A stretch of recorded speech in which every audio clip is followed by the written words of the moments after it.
12-13 سال میں نے بھیڑ بکریاں چرائی ہیں، محنت مزدوری کی ہے. آپ دیکھیں کہ ان خطے میں عام آدمی کو کون قبول کرتا ہے؟ غریب آدمی کی تو اس سیاست میں گنجائش ہی نہیں ہے، جہاں تو بڑے بڑے مالدار، بڑے بزنس مین، بڑے سرمایہ دار، جگیردار، زمینوں کے مالک.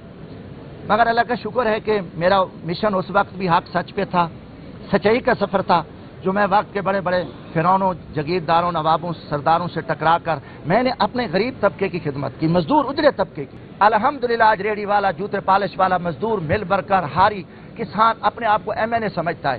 اب دیکھیں کون برداشت کرے گا کہ ایم این اے سارا دن رات غریبوں کے ساتھ ہو، ریڑھی والے مزدوروں کے ساتھ ہو، اس طبقے سے ہو جو بادشاہت ہے، جو غریبوں کے جنازوں کو کندھا لگائے، قبروں میں ان کو دفنائے، جو غریب فوت ہو جائے، ان کے ہر دکھ میں سب میں کھڑا ہو.